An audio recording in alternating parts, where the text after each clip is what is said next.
Welcome to a virtual tour of 50 Texas native plants that are featured in this NLCP Native Landscape Certification Program Level 2 class presented in the Houston-Galveston area. We've arranged these plants by habitat for this presentation, as some of these will be more likely found in prairies, wetlands, or woodland habitats, and we hope that this grouping will give you ideas in designing your garden to be able to group individual species together. We follow all of these plants that we recommend with a group of plants that are invasive that we would not recommend you have in your gardens, and we would prefer to hear about you removing them from your gardens and any other common places. Blue sage.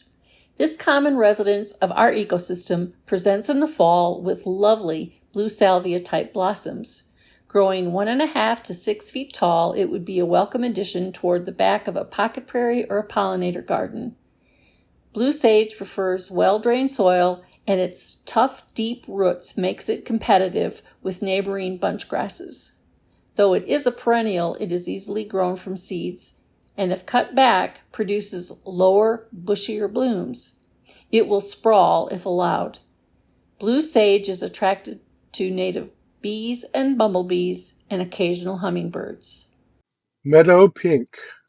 Short annual biennial found in the sandy prairies, cedar oak flats, woodland edges, and stream banks of all our ecoregions. 5-petaled flower with pink or rose petals and a yellow central star, often called Texas star. Leaves are opposite and clasp stem, reseeds readily and can form large colonies. Blooms in spring to midsummer. Very ornamental, great in wildflower perennial gardens. In early fall, sow seeds in raked area, don't cover, can be mowed.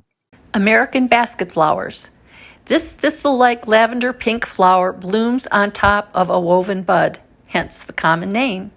This annual is a major pollinator magnet and relished by seed eaters. They can be found in abundance across our coastal marsh ecosystem. At 5 feet tall, they are a sweet backdrop to a prairie garden, have a honey fragrance, and are excellent in a vase on your table. And they're easily cultivated. The seeds are important to birds, and the pollen is important to native bees, honeybees, bumblebees, butterflies, and other pollinators. 33. World milkweed, Asclepias verticillata. Our most toxic milkweed is found in the prairies and open woodlands of our Gulf Prairies ecoregion. Greenish-white flowers grow in flat clusters on upright stems. Narrow leaves are arranged in whorls around each stem. Prefers well-drained or rocky soils. It is a good late-season blooms for butterfly migration. Attracts native bees, bumblebees, honeybees, and beneficial insects. Clustered bushmint. This perennial blooms summer to fall and likes freshwater wetlands, so it often can be seen in roadsides and wet prairies in our ecoregion. It is fast-growing, short-lived, but reseeds itself well. It has a round flower head, mostly white with shades of pink or lavender. The stems are square, as are most stems in the mint family. Nectar attracts insects, and hummingbirds also may visit. Crush a leaf and be rewarded with a mint fragrance. Sharp blazing star. This dainty 2 to 3 foot high liatris has slender arching stems that end in spikes of purple flowers emerging from soft, fine textured foliage. Summer brings the purple-pink flowers of 5 petals. It is dormant in winter. Found in the sandy soils of coastal prairies, dry prairies, and savannas of the upper Texas coast, it can take drier soils than gay feather. Plant several together for the best effect in your native plant gardens, where it will attract butterflies and other beneficial insects. Illinois bunderflower. It grows in various soils of open wooded slopes, prairies, stream banks, roadsides, and disturbed areas of all our ecoregions. Does not like coarse sand or dense clay. Ball-shaped clusters of small whitish or greenish flowers throughout the summer are followed by flat, leathery, twisted seed pods. A high-protein legume, this is great for land and soil restoration. Fern-like leaves are twice pinnately compound. They fold in strong sunlight and when touched.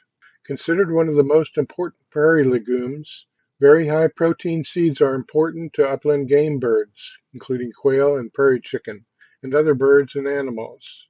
Consider planting with Indian blanket or coreopsis for a nice effect. In the landscape, the primary attraction would be the fern-like foliage and the unique seed pod.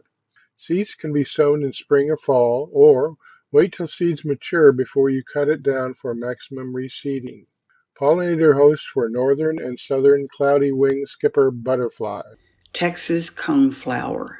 Texas coneflower is native only to the upper Texas coast. It tolerates both wet areas as well as drier upland. It produces 3 to 5 inch yellow ray flowers with green and brown centers. The lanceolate leaves are a textured leathery dark green. This Texas native blooms twice a year. Trimming after spring flowers will ensure reflowering in the fall. It may grow to 5 feet tall, so looks good with other wildflowers as well as lower bunch grass. The nectar attracts butterflies, and the seeds are a good food source for grain-eating birds. Texas prairie parsley, Polytenia texana, found in the prairies and open woodlands of all our ecoregions. Clusters of small yellow flowers with 5 petals.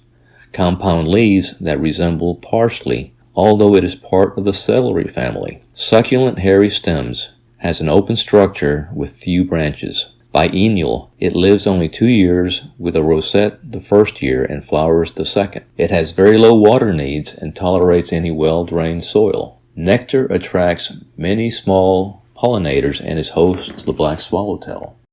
Leather flower. It is a delicate twining vine that sprawls over surfaces without external support for up to 10 feet. It can be left to sprawl or twined on a lattice for longer growth. Leather flower has unusual urn-shaped flowers that hang upside down. They can be white, pink, blue, and or purple in color. It blooms sporadically throughout the year from March through September, preferring rich, moist, or wet, acidic woodland soils. The flowers occur on new growth, so cut back in winter. Butterflies and other insects are attracted to its nectar, and birds eat the seeds. Seaside goldenrod. This well-behaved, tall goldenrod grows in saline places along the coast. Its deep yellow blooms are on one side of the arching stalk, and the narrow evergreen leaves are in a tight clump along stems and somewhat succulent.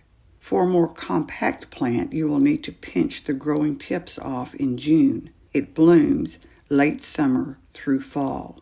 Seaside goldenrod is a major food source for fall migrating monarch butterflies, as well as native bees, honeybees, and other insects. It makes a good choice for seaside gardens and is very good for erosion control, dune restoration, or bank stabilization. Partridge pea. It's found in open woodlands, prairies, plains, meadows, pastures, savannas, in all our ecoregions. It grows up to 3 feet in well-drained soil of all types, provides bright color through spring and fall. Thrives in disturbed or recently burned areas. As a legume, it is great for restoration. Leaves are pinnately compound, single, and fold when touched. Showy yellow flowers with red centers are followed by narrow seed pods. Used as border in native plant garden. It's an important honey plant. Nectar attracts native bees, bumblebees, butterflies, and other insects. Seeds are eaten by bobwhite quail, prairie chickens, and other terrestrial birds and small mammals. Big blue stem. One of the big 4 of tall grass prairies in our Gulf prairies, flatwoods, and floodplains. Dramatic garden accent placed in the back of a garden or with taller forbs like American basket flower, Texas coneflower, or rattlesnake master. It grows in all soils, but they must be well drained. If used in a garden, too much water, shade, or fertilizer can cause it to get top heavy and fall over. The fall flowers are red, blue, and brown. Big blue has high value for wildlife.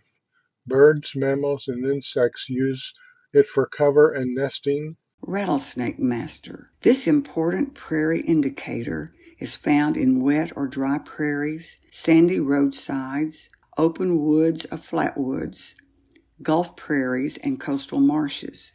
The long, narrow, yucca-like leaves are blue-green with parallel veins and soft, prickles widely spaced. Rattlesnake master is a good focal point in a wildflower or pollinator garden. Plant with grasses to help support the tall, flowering stalks.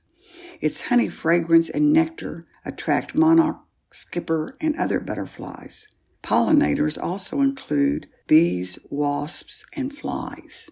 Mexican hat is a 1 to 3 foot tall, cheerful perennial wildflower found in prairies, plains, meadows, pastures, savannas, roadsides, and all our ecoregions. The 2-inch flowers may have yellow or red with yellow ray flowers around an elongated brown cone and are long blooming. Leaves and stems are feathery and deeply cleft. Mexican hat makes a winter rosette. Prefers well-drained soils and is drought tolerant. Shorter lived with moister soils, but reseeds well. Would do well with Indian blanket, black-eyed Susans, coneflowers. Allow the seed heads to mature before cutting to ensure reseeding. Attracts native bees, butterflies, and insects. Granivorous birds eat seeds. Can be aggressive, but may be thinned and transplanted in spring and fall. Great for borders, prairie plantings en masse. Blue-eyed grass. Despite the name, blue-eyed grass is a short member of the iris family rather than a true grass. They can be found in meadows, damp fields, Gulf prairies, and eastern floodplains. They decline if allowed to dry out, react poorly to mulch, and in fact have weaker stems in rich soils. The flowers are small, blue, pale, tubular blooms that flare out into a star-like pattern with dark violet nectar guides leading to a bright yellow center. There are 16 varieties noted in Texas, and they hybridize. White prairie clover grows in well-drained soils in prairies and open woodlands of our floodplains, Gulf prairies, and post-oak savannas. Tiny, individual bright white flowers cluster around a cylinder-like cone. These perennials bear at least 8 to 10 slender, 1 to 2 foot stems in groups of short, narrow leaflets. It flowers all summer, making a nice accent in a pollinator or wildflower garden with short grasses. It is drought tolerant. Important component of short prairies. It attracts native bees, bumblebees, and honeybees. It's a host for a southern dog-faced butterfly and others. Virginia wild rye is found in the shaded banks, fence rows, open woodlands of all our ecoregion. It likes moist, rich, well-drained soils. Cool season clumping grass with blooms in the spring. It's dormant in summer, and fall-winter seed heads are good for wildlife. Ideal for planting along woodland, streams, and floodplains. Good for stabilizing on wooded hillsides and in ravines. It provides shelter for birds and small mammals and forage for grazers. Our smallest yucca, Arkansas yucca, prefers gravelly soil on rocky hillsides and prairies. It is usually stemless, having asymmetrical rosettes in small open groups. The leaves are bluish-green to yellowish-green with white margins and curly threads on the margins, with a sharp spine at the tip, which is often broken. Arkansas yucca performs as an understory plant in the shade, although it may not bloom as well as it does in full sun. As with all yuccas, good drainage and dry roots in winter are important. Purple lovegrass. This lovely, low-growing bunch grass is found in sandy or disturbed sites, plains, open woods in all our ecoregion. It grows in moist, sandy soil or well-drained, medium to coarse textured soil. It's very ornamental in the fall when its airy, finely textured inflorescence is bright purple to purplish red. Eventually the flower heads break off and tumble around. It's well behaved, can spread by rhizomes. Plant in small groups or mass plant in a border, meadow, or native plant garden if it is being used as a lawn alternative that is exposed to light foot traffic. 4. Zyzotes milkweed, Asclepias oenothyroides. Grows in well-drained soils or gravelly ground in the prairies, ditches, and fields of the western floodplains. The green flowers are unique among milkweeds. The long, slender hoods extend beyond the stigmatic groove and flare or bow outward at the top. The leaves have wavy edges, which may have a purple tinge when grown in full sun, making them an attractive addition to your butterfly garden. Attracts native bees, bumblebees, honeybees, and beneficial insects. It blooms from spring through fall. It can survive droughts, and it reflowers with rain. Eastern gamma grass. This large bunch grass grows at the borders of salt marshes, along stream banks, and in upland and tall grass prairies in all our ecoregion. It grows in stately bunches in all well-drained soils, in sun and partial shade. It can tolerate some flooding, though.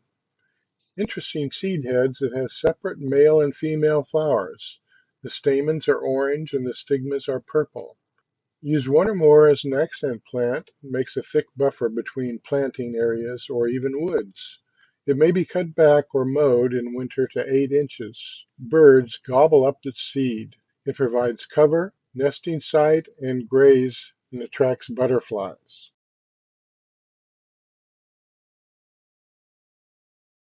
Tai is a tall shrub or multi-trunked small tree which loves Houston's black gumbo clay and gets about 8 feet tall. Many stems sprout from shallow horizontal roots. The long and narrow leaves are shiny and feel almost leathery, which gives Tai its other common name of leatherwood. The leaves are densely clustered for a layer look. White racemes bloom in late May to early June. They hang down in clusters and are sweetly fragrant. False indigo. False indigo, or indigo bush amphora, is a multi-trunked small tree to 18 feet. Indigo bush's long compound leaves droop gracefully. The tiny, almost oval leaflets are paired on a stem to 9 inches long. There is one leaflet at the end, so the effect is tropical and ferny. Indigo bush has spikes of tiny, dark purple flowers with electric orange anthers. The blooms have a slight, sweet fragrance and bloom intermittently all spring and summer. Indigo bush can handle full sun or part shade. The zigzag iris grows in swamps, shaded woods, marshes, bottomlands, deep woods of our eastern floodplains and flatwoods. Glossy strap leaves and showy flowers. It blooms in spring, but the foliage is lovely year-round if kept moist. The blue, lavender, or pink flowers are made up of a dark-veined petal and sepals. The sepals are longer than the petals and have a yellow patch toward the base.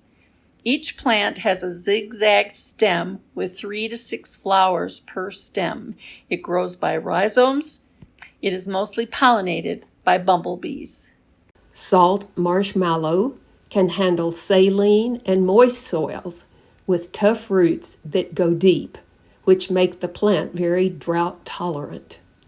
Salt marshmallow has a profusion of blooms all summer long. The 3-inch light pink flowers seem to float in the air. Don't worry when it doesn't pop up immediately in spring.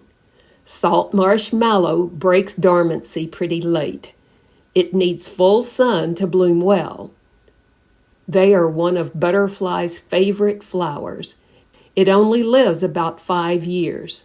Lizard's tail is a wetland plant found in still water, wet lowlands, stream and lake edges of our flatwoods and Gulf prairies. Its slender, drooping 6 to 8 inch bloom spikes of tiny white flowers that appear spring through summer. In the fall, they turn brown, making lizard's tail an appropriate name for it. It needs loam and clay to root, can grow in shallow water to 6 inches or moist soil and mud. It can colonize large areas, spreading by rhizomes, so it's great for wetland restoration, as well as bogs and wetlands in home landscapes.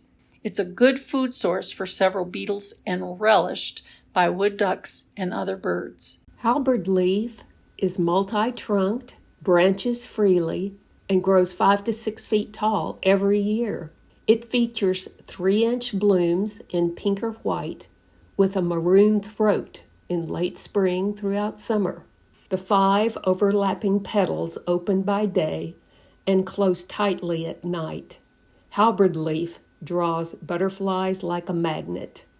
Halberd leaf hibiscus likes our sticky black gumbo clay and lots of moisture, so use them in a low spot or next to a pond.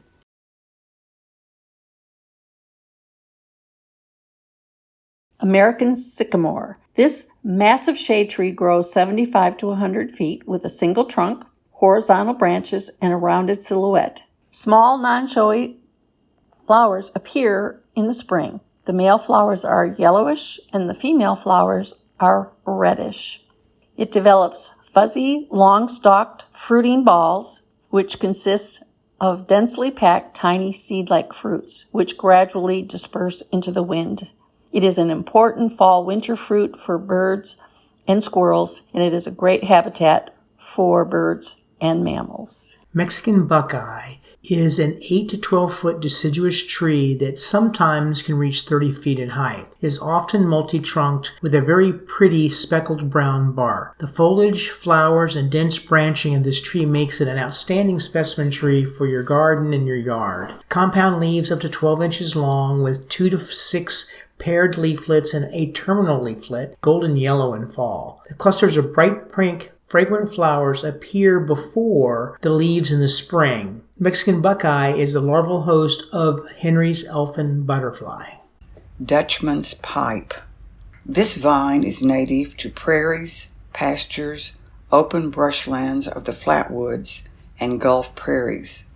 It likes dry soil and works well in dappled woodland or semi-shady gardens. It is a relative short vine of 1 to 3 feet, which makes it capable of acting as a ground cover. The Dutchman's pipe has large heart-shaped leaves and pipe-shaped flowers that are smaller than the woolly pipe vine. Two-winged silverbell is a small rounded tree to 25 feet tall.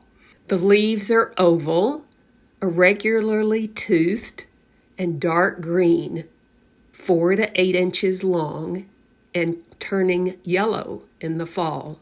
The flowers bloom in March just as the leaves are appearing. The white tubular blooms hang on long pedicels and are about 1 inch across and consist of 4 waxy petals with a tight cluster of stamen in the center. Woolly pipe vine. This vine is native to stream banks, floodplains, bottomlands of the flatlands, and Gulf prairies. Its name derives from its hairy leaves, young vines, and flowers. The dark green leaves are downy and whitish underneath. It grows much longer than the Dutchman's pipe, reaching 72 to 100 feet. Its leaves and flowers are larger as well. Woolly pipe vine can provide a good cover for porches, pillars, arbors, etc.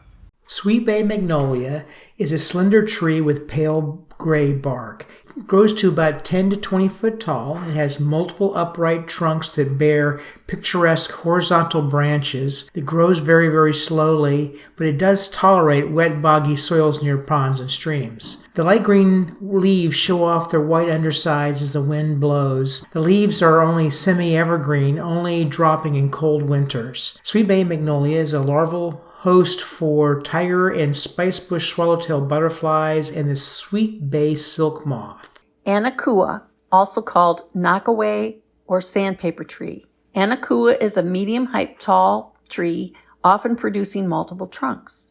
Multiple stems later fuse together to form an interesting fluted trunk with rough bark. Older trees have reddish, flaking bark and a gnarled, stocky appearance. It is not a true evergreen because it replaces its leaves in early spring. 3-inch clusters of small, white, fragrant, star-shaped flowers appear on the tips of the branches in the fall. Birds love this fruit, and bees love their flowers. Frostweed blooms in August through November, with white, spiky flowers arranged in big clusters that can grow to be as high as 6 feet. It likes well-drained loam and clays and chooses to be an understory. When winter weather brings ice, the stems exude water which freeze in ribbons of frosty ice, creating fascinating shapes. Easy to grow, useful as a transitional plant between manicured lawns and wild areas. It holds an important role as a pollinator and a great nectar source for butterflies, native bees, honeybees, and others.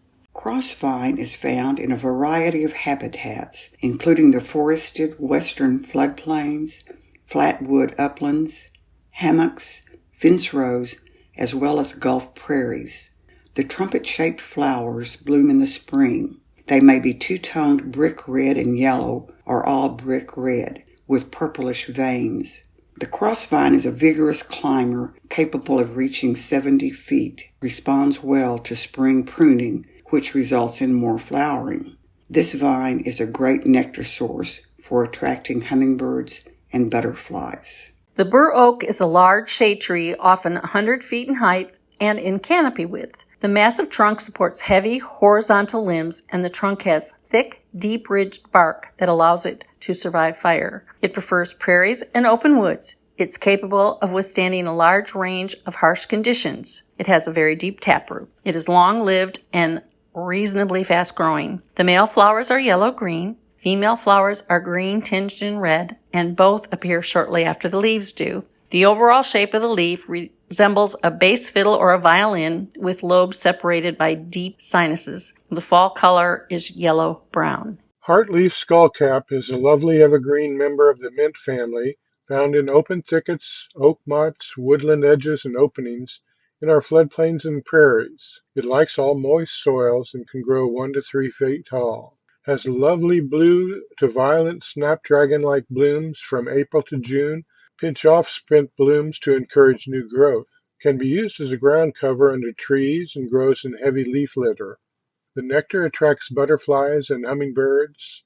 Leaves are eggs to heart shape, and it colonizes by fleshy underground roots. Scarlet buckeye is a small multi-trunk tree that needs partial to dappled shade to thrive. The striking compound leaves are made of 5 grooved leaflets joined in a central point as the stem as long as the leaf. The glossy dark brown leaves are about 6 inches long and about 3 inches wide with fine-toothed edges. Normal for this plant to drop its leaves by the end of summer. The scarlet flower clusters are 10 to 12 inches long, and the individual flowers are 1 to 1.5 inches long. In the spring, hummingbirds love these flowers. Hornbeam. This hardwood is a slow-growing, deciduous, small to medium-sized understory tree with an attractive globular form. It is typically found in rich, moist woods and can tolerate periodic flooding. It typically grows 20 to 30 feet tall, and the smooth gray trunk and larger branches exhibit a distinctive mussel-like fluting, thus the common name of musselwood.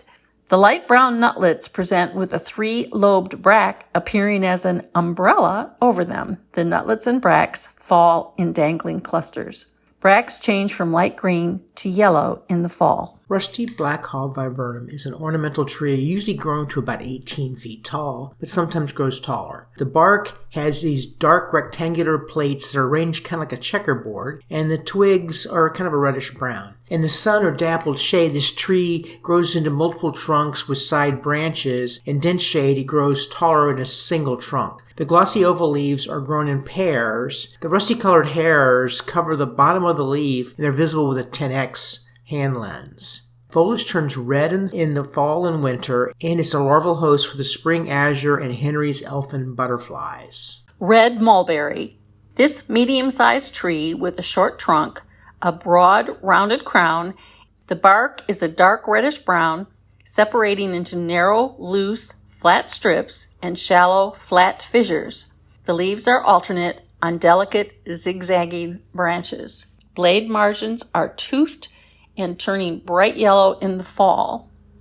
Their edible fruit is blackberry-like, dark purple to black when ripe, and very sweet and edible. Flowering occurs in early spring, and the fruits mature about 2 months later. The fruits attract many kinds of songbirds, raccoons, opossums, and squirrels. Texas persimmon is a small multi-trunk tree that's 10 to 15 foot tall. The bark is light gray to a white color and smooth, peeling off to real subtle glaze, whites and pinks underneath. It's very, very striking. The leaves are up to 2 inches long. They're firm, textured, rounded, slightly notched at the tip, tapering at the base. The margins are smooth and rolled down. The flowers are urn-shaped, whitish, about 3/8 of an inch wide. It rains singly or in clusters along new leaves appearing in the spring. The Texas persimmon is the larval host for gray hairstreak and Henry's elfin butterfly. Creeping spot flower grows in moist loams and clays in ditches, swales, stream edges, bayous, ponds, and lakes in all of our ecoregions. It's low-growing, it spreads by rhizomes, and is multi-branching. It is an excellent ground cover, providing dark green foliage and cheerful golden, orange, and or green flowers from May through November. Soft hair on purplish stems. Butterflies and bees visit it for nectar. Birds and small mammals feed on the seeds. Common blue violet or Missouri violet. This shade-loving annual is found in woods, swamps of our flatwoods, and Gulf Prairie ecoregions. The 5-petaled flowers appear in spring, and while usually blue and purple, may be white or pink. They have conspicuous white throats. Their leaves are edible, and interestingly, lacks a true stem. The stem supporting each bloom or leaf may be hairy. They're easy to grow, they self-seed freely, and they're lovely mixed in with lawns. Used to decorate walkways as well as ground covers.